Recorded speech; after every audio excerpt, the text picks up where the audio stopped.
What's going on, world? It's your boy Jamie the Motivator here again on the Too Crowded podcast, where I talk to successful individuals about their success journey, how they got started, how they made it to the top, and now they're coming with us today. So stay tuned. Here with Dr.Rell. Hi. Welcome to the couch. Thank you so much for having me. All right, so however you want to sit, you can sit here. Yeah. Just get relaxed. Yeah. So to the people who don't know who Dr.Rell is, Yes. let's educate who Yep. you are, how'd Yep. you get to where you are, and what you have going on. Absolutely. So again, thank you so much for having me on your show. So I'm Dr.Rell, y'all. I am a scientist by trade. I work for a biotech company. I have a PhD in pharmacology and toxicology, and I manage 10 states in the Southeast. I also run a business. It's called White Coat, White Collar. White Coat, White Collar was designed to help STEM and healthcare professionals find their ideal careers.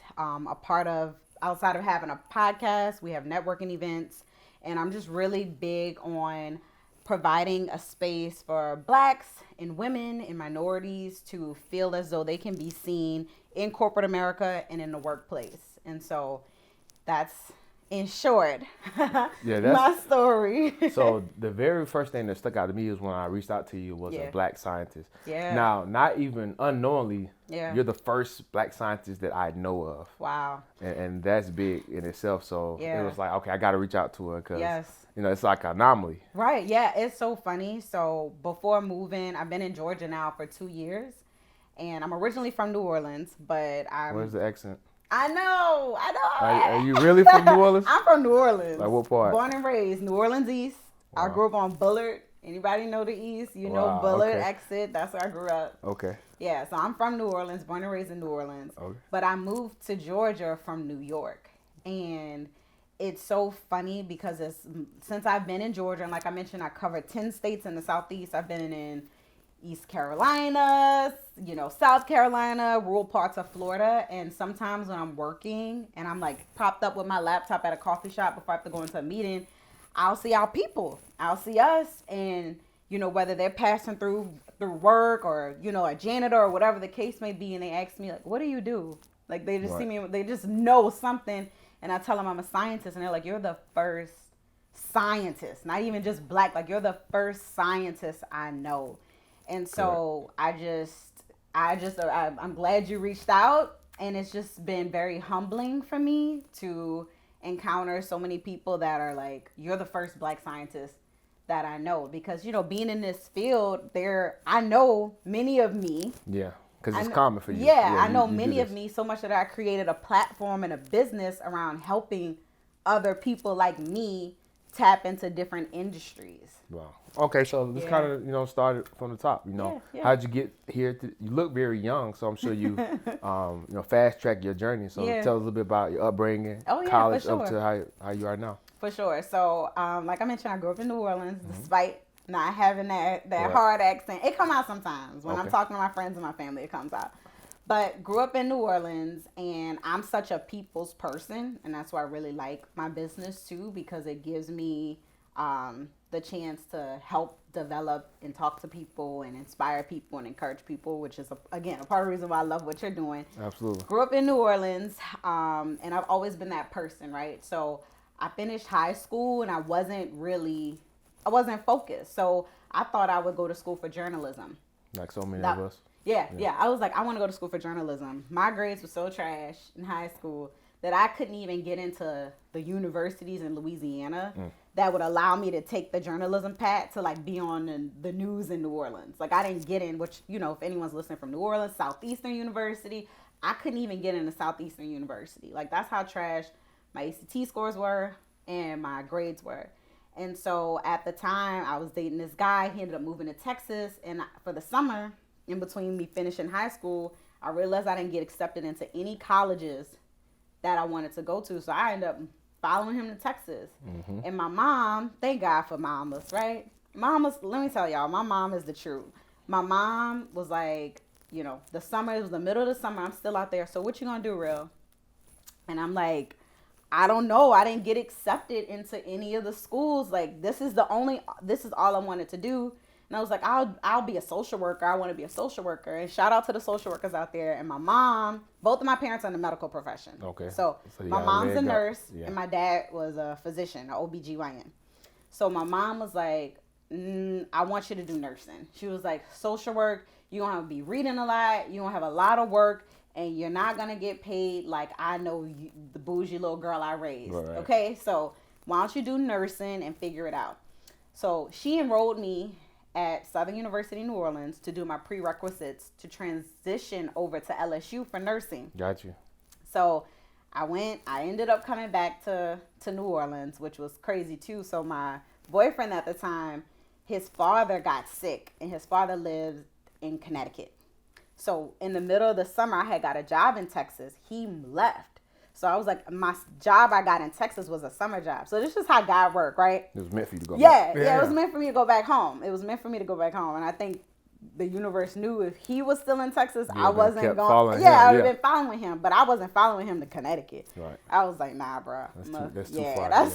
That's a bit too much. So I ended up going back to New Orleans.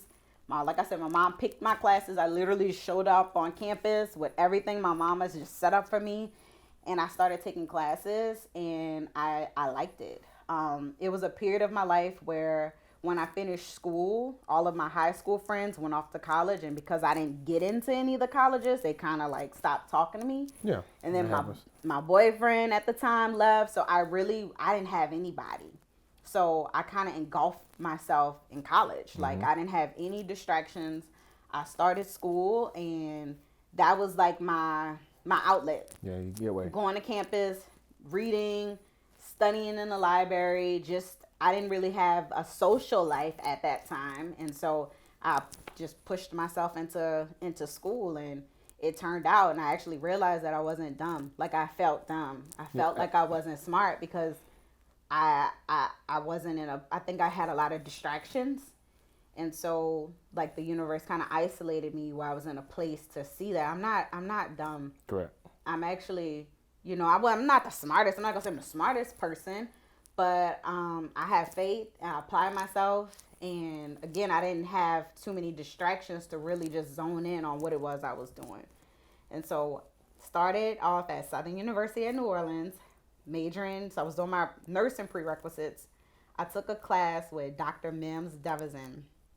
I actually went back to speak at Southern in November, and I hugged her, and I have a picture. I'll give it to you if you want to put it on the show. And we hugged each other and we just cried because it was full circle. Yeah, it was full circle for both of us, that I was one of her students, and she was one of my professors, and I was just one of those stories, that was like, I came in and I made my own way. So it sounds like to me you had a great experience with college, and college was that pivotal moment for you to like really take life serious and take your goals serious up to that point. Yeah. For myself, I didn't have the opportunity. I wanted to go to college, but it wasn't in my cards. Like it was almost impossible for me to get there. And if I would have made that happen, I would have been in super debt, and my family wasn't set up properly, right. And I didn't have the focus to get there. So I definitely commend you on that. Yeah. So you go to college, and then you find this career that you like and you want to go after. Graduating, how was that part? Like in your industry, I know I don't know if there's a lot of Black people in your industry. Not so how was that all. process on to graduating and going into corporate? Yeah, that's a great question. So it was a struggle. So once I finished at Southern, I went and got my PhD from FAMU. And finishing up at FAMU, I knew that I didn't want to be in a lab. So as a scientist, if you ever watch like Dexter's Lab or any of those science shows, like that's what scientists do. We're in a lab, we're in the four walls of a room, using pipettes and tubes and trying to advance science. That's what we're doing. Yeah, we're figuring it out. Trial and error. Exactly. And so when I was at FAMU, I'm such an extrovert. Like, I'm a people's person. Like I said, that part of me that wanted to do journalism and tell people stories and dig deep with people, like that never left me. And so after going through grad school, being Dexter's lab, in the four walls of a lab, I was just like, this is not for me. Like, I love that I'm in a position where I'm learning and I'm advancing science and I am able to give back to the community. But like, I don't want to do this from the four walls of a lab. You wasn't getting fulfilled.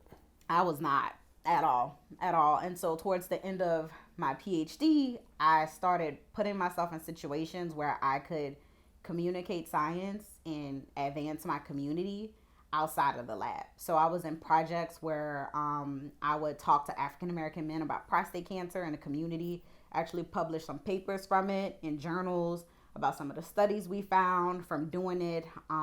We would post up at baseball fields. We talked to Shriners and fraternities and really educate men on prostate health, because African American men are more prone. And we're behind with that knowledge. Yeah, exactly. And so to me, I was like, this is amazing. Like, I'm impacting my community. I'm communicating science.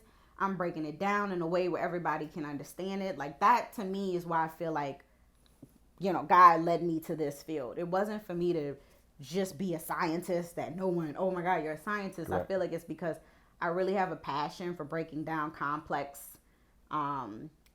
concepts into a way where anybody can understand, and they can take that and then make better choices, or have. And it helps that you look like the people that you're trying to serve. Yes, which is my corporate with my braids, what I'm saying. So that's amazing.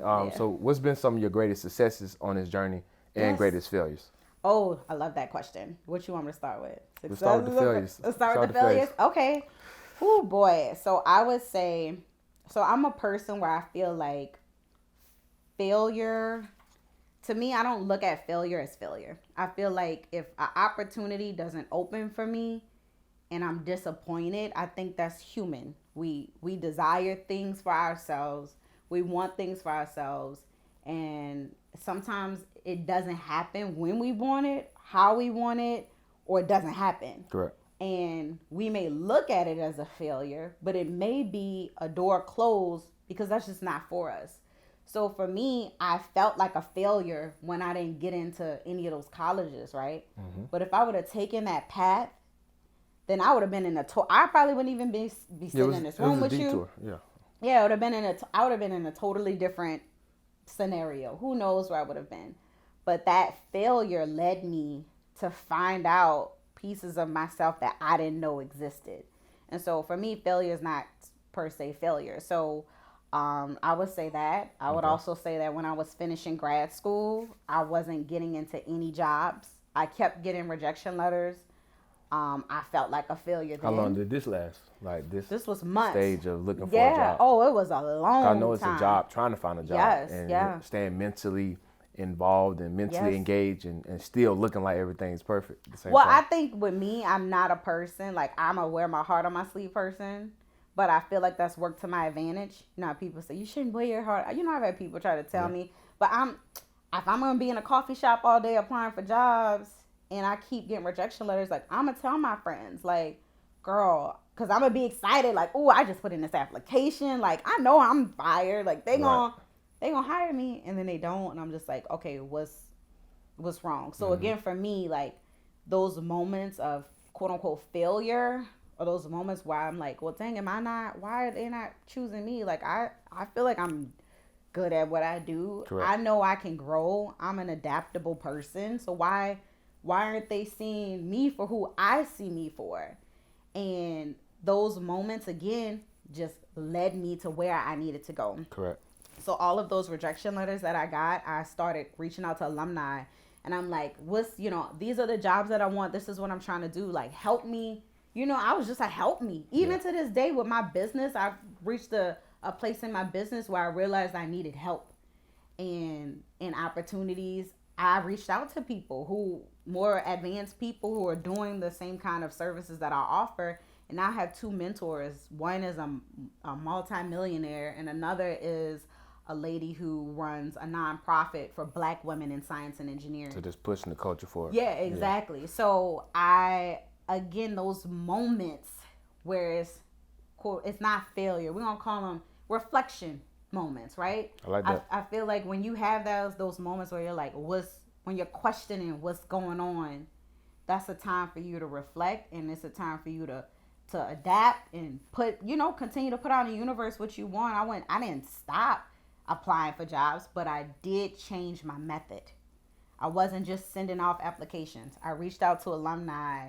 It made you go deeper. It made you. Yeah, it made you know, me go deeper. Yeah. Exactly. So that's what I would say for me. Even when I got the job, my first job out of finishing my PhD, I got an offer to move to New York City and work for one of the world's largest marketing companies. And I was just like, this is dope. Like, I'm living in New York. I got this Dream crazy job, opportunity. And honestly, it was a struggle for me to keep up with the workload. It was a struggle for me to go through as many papers. Like, it was a lot. And I felt like a failure then. I felt like, dang, God gave me this opportunity. I'm in New York, Right. you know, I'm living it up. I'm here and I'm not good. I didn't feel like I was good at it. And in those moments, another door opened and I was able to use, you know, my connections and the good that I did do there to open up the next door. So it sounds like all that failure and all that frustration kind of led you to some successes. Yeah, for sure. So I would say all of those failures and disappointments, for me, they were moments to reflect and pivot. Absolutely. Let's talk about some of the wins. Yeah, so I will say my biggest win. So I work, like I mentioned now, I work for a biotech company. I manage 10 states in the Southeast. And joining this company, I've only been with this company for a year and 6 months. Since joining this company, I got a part of their Kobe cohort. So Kobe stands for the cohort of Black employees. So I work for like a $6.32 billion corporation. Like, we're a huge, huge company. Major. And I joined this organization. So I guess when you get hired, you're automatically, I guess, you know, I'm African American. So somehow they knew I was African American, and the emails were coming about Kobe. And I'm like, what's Kobe? What's Kobe? So I ended up being active in Kobe, which was amazing. So I have 2 mentors in the company. One who's in a kind of a C-suite leadership role, and another person who's one of the founders. And so being a part of being at my company, being a part of Kobe, and then reaching out and just kind of networking my way through this big company. Correct. And being who I am. Like, I'm a proud 2-time HBCU graduate. I'm a Black woman from New Orleans, Louisiana. Yep. You know, like, I'm who I am. And I felt like because of the program at my company, I could be who I am. So anyway, one of the biggest successes is that being a part of Kobe and just showing up authentically as I am. I had someone from the philanthropy department at our company invite me to an HBCU philanthropy event. I went to the event with her, and I was a part of conversations, negotiations about donating and supporting HBCUs. And I'm so proud to say, I'll send you this picture too, that we gave a $1 million check to Delaware State University that I was a part of. And again, that was a full circle moment for me to be a part of a predominantly white company, but have, you know, just be who I am and be invited and have a voice, and to a point where I'm giving a $1 million check to a Black school.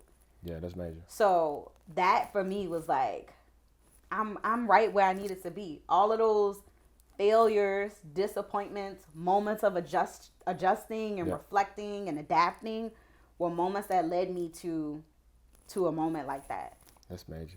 That's big. So if we're talking to the 20-year-old version of yourself. Yeah. Ooh, you know. That real. Yeah. What do you say to that young lady or that man that may be in that position? Because I think these careers should be highlighted a lot more. Yeah. Because, you know, if you're a Black man, you don't think you can use your body, entertainment, run, jump, sing. Yeah. As a woman, there's a small group of popular careers that, you know, the teenagers or, you know, young adults want to go into. Right. But what do you say to them about this career and this journey?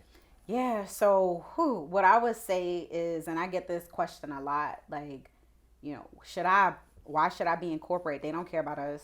You know, you're going to be the minority, but I'm going to say, like, that's the purpose, right? Like, we deserve opportunities. Correct. We deserve to be successful, and whatever it is you see fit. Corporate not for everybody.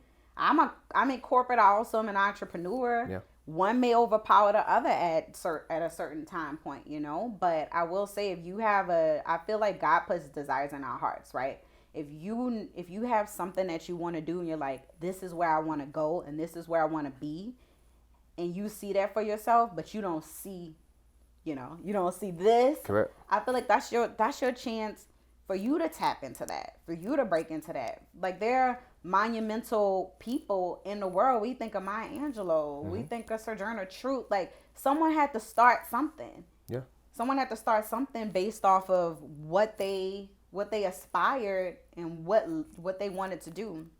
And I'll say if you feel like there's something you want to do and you don't see your face, you don't see a black woman, you don't see a black man, then do it. And I would say reach out to people. How you reached out to me, like, it's a huge network of people that are doing like great things, and you may think you're the only person, but you may not be. You just gotta seek for it. Yeah, you do. Everything's not gonna always fall in your lap. A lot of things will, Yeah. but having those opportunities where you gotta seek out for it, a lot of times are the best ones. Yeah, for sure. So I definitely commend you on that. I know sometimes that journey probably still gets tough. Yeah. But it's big because people are watching and people are looking. They Right. don't always say something like I have, but Yeah. it's definitely big because I think sometimes men and women may be intimidated. Yeah. And thinking like, well, she's so far-fetched. Yeah. And, she may be bougie and not Right. understanding that Right. the journey. Yeah. You're seeing the finishing product. Yep. You haven't saw the process. Yep. So that's big. Yeah, and I'll say that I get that too all the time when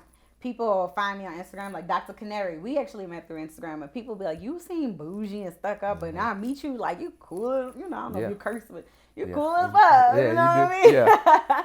And so I think that's like, it's true. Like, yeah, I'm a scientist. I run a business. I'm in corporate, but I'm still real from New Orleans. Like, I still have my family and my nieces who like, De'Ara and trap music. Like, I'm still a black woman. Absolutely. So it brings me to like, how is dating Yeah. in Atlanta? Ooh, With we gonna being talk at a about level that. of status and being at a level Yeah. of because I know you can't just date any type of person, but at the same time, you gotta watch for certain pitfalls for people who just may look at you a certain way and just want to penetrate just based upon your status. Right. It's been interesting. I'll say that dating in Atlanta, Atlanta's a affluent city of black people, Correct. right? So I've had been approached by, the athletes and, the people that's on their shit. And I've been approached by people that's, kind of regular, like me, corporate, or even like, the music industry, it's all here. It's all here. So I'll say for me though, because I am such a down to earth person and people see me on Instagram and be like, oh, I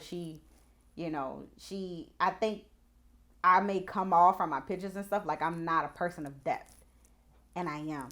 So, like, for me, dating has been interesting because people be interested in me because, like, oh, she got a Range Rover, she got her Louis bag, she got this, like, and then they talk to me, and I was like, if you can't have if we can't talk about God, we can't talk about simple stuff, our, like, some depth, some substance, like, I'm not interested. Yeah, it won't last 5 minutes. I'm good. Absolutely. I'm good. Not that it won't last 5 minutes. I'm gonna give somebody a chance to, be who they are. But if it doesn't align with my core and who I am, then I'll just be like, all right, we can be cool. Because I can talk to the guys. It's so many options for guys here. Yeah. But for women, I think it's options, but is it quality? That's always the question I have for women. I think it depends on where people find their quality. Like, I think for some women, they just want to do with money. Like, to them, that's enough. But like I said, I grew up, my dad was an OB. I grew up, my parents were straight. So, like, for me, money wasn't the biggest thing for me. Like, obviously, I love stability. I want somebody with stability. But for me, it's more so, like, the emotional. Like, are you coming healed? Yeah. Like, are you dealing with traumas that now you're gonna be so intimidated by who I am because your mama wasn't as successful as me, and now you want to beat me down because I'm just somebody you can't conceptualize. Correct. That's so big. It's like, for me, I'm like, but again, for some women, they don't care about the emotional. They just want to do who in his bag and could pick her up from the club in his Bentley or whatever, and that's enough for her. But for me, that don't really. Because you have already been exposed to what that looks like. Yeah, they don't move me. Wow. So yeah. That's big. So with this, career, what do you do for your mental wealth? Yeah, that's a good question. So lately, I have been a spa girl. So I really like going to the spa. Like 2 or 3 times a week type spa girl? Or Like, no. Maybe like 3 times a month. Okay. Because for work, I travel a lot too.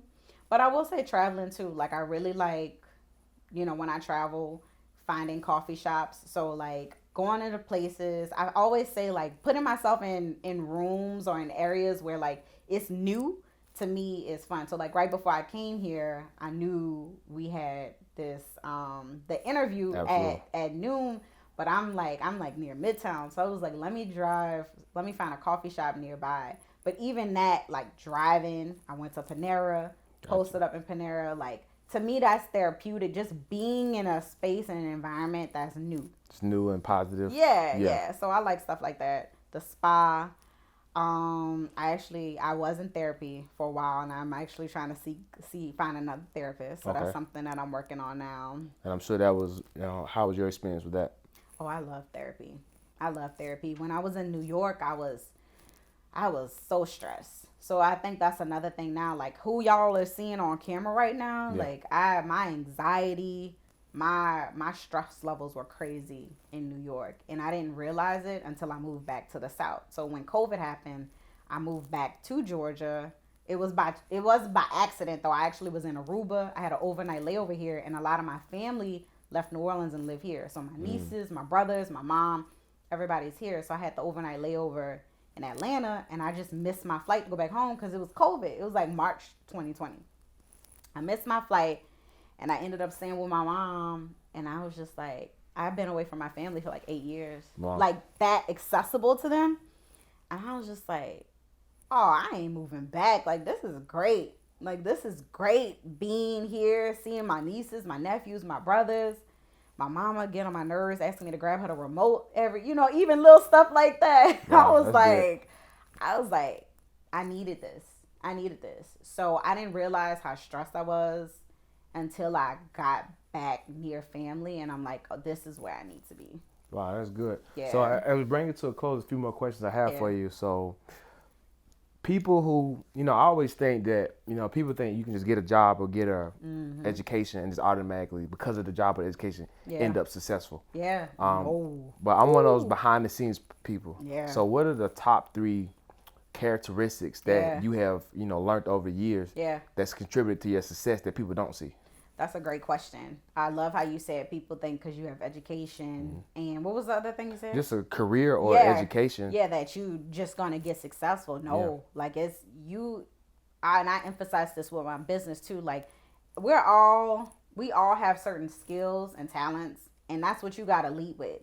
And I feel like for me, it's been grit. Like I said, when I am getting those rejection letters, when I do realize that this is not for me, and I invested all this time and money in education, but being in a lab is not for me. Or I moved to New York, I'm working for this top-notch company, but it's not for me. Right. Like, you have to have the grit to realize you've been brought into this room and in this situation, and now it's time for you to maximize everything that you've gotten up until this point to get to the next step. Squeeze it off. Yep. Absolutely. So I would say grit is one. I would say the second thing is being adaptable.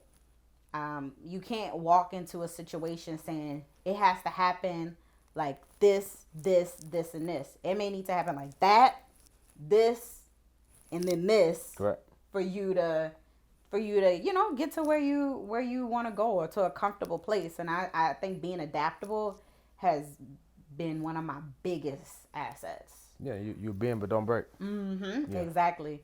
And I would say 3 is faith.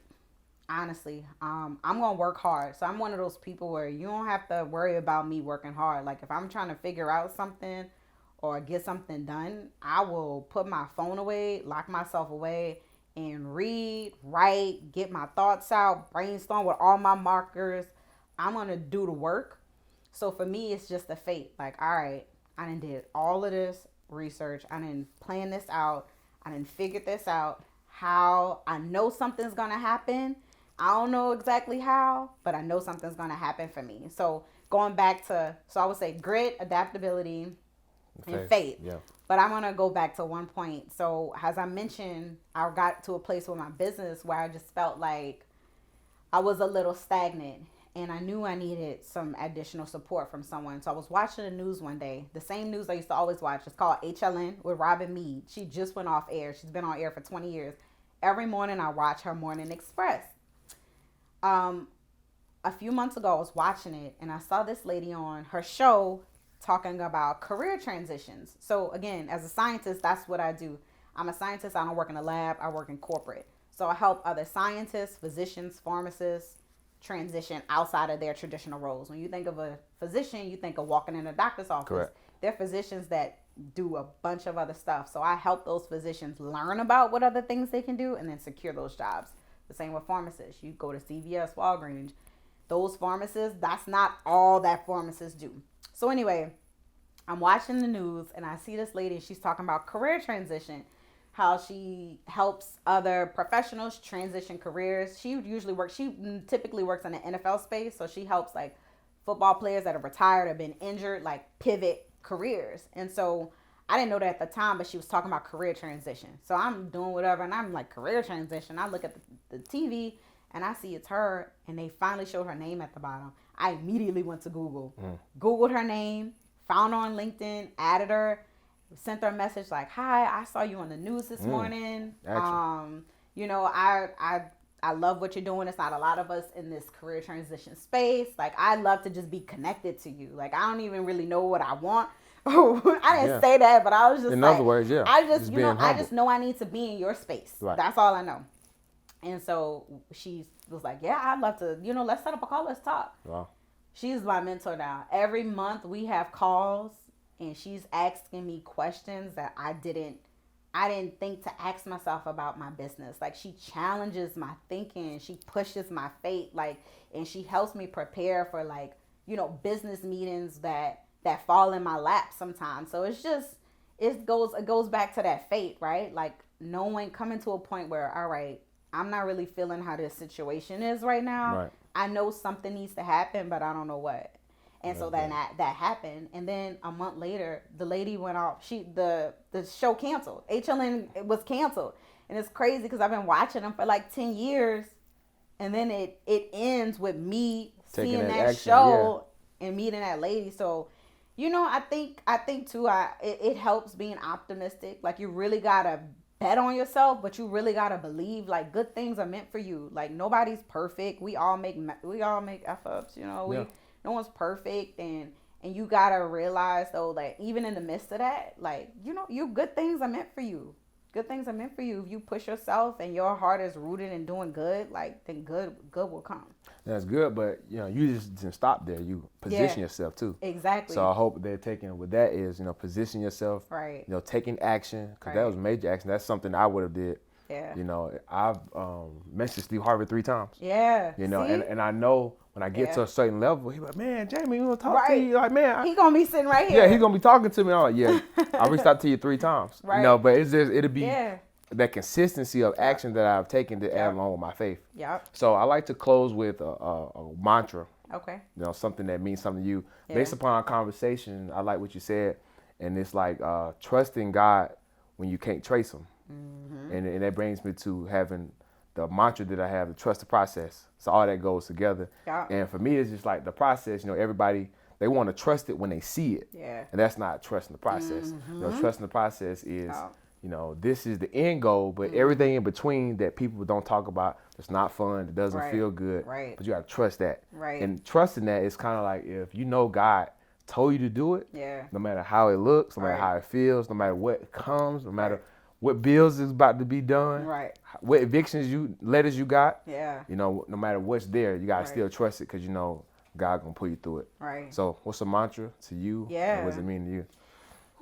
I would say a mantra for me is similar to yours. Like, you gotta believe it when you don't see it. Like, you gotta bet on yourself. You gotta believe, again, good things are meant for you. Like, I feel like you have desires because like they're placed there. For a reason. You want to reach out to Steve Harvey. Like, that's a desire based off your platform. Like, you're spreading positivity. His platform has been heavily based on that too. Mm-hmm. So I feel like a mantra for me is just betting on yourself and trusting your process and trusting that your process is going to work out for you. I know you mentioned failures, but like, take those quote unquote failures and let them be moments to pivot, moments to adapt, moments to exercise your grit, moments to trust and have faith. Yeah. That's major. Yeah. All right. So how can they find you? Yeah. On all social media platforms? Yeah, y'all. So I'm Dr.Rell. So you can find me at DOCTOR.RELL on Instagram. As I mentioned, I have the career transition services for STEM and healthcare professionals, and that's white coat, white collar. You can literally type it in Google, white coat, white collar, and we're everywhere. All right. And then a plug for your podcast? Yes. So plug for my podcast is White Coat, White Collar. We're on Spotify, Apple Music, YouTube, iHeartRadio, anywhere you listen to your podcast. Again, you can find us. Type in White Coat, White Collar. I love it. All right, well, so you've seen it here first. I hope you continue to stay motivated, continue to be inspired, continue to be exposed. So here with Dr.Rell, make sure you follow her now. Like, comment, and share this video, this commercial that we have. Push it to somebody, motivate them, let them know that they can make it to the top as well. So as always, it's your boy Jamie the Motivator. I'll meet you at the top because the bottom's too crowded.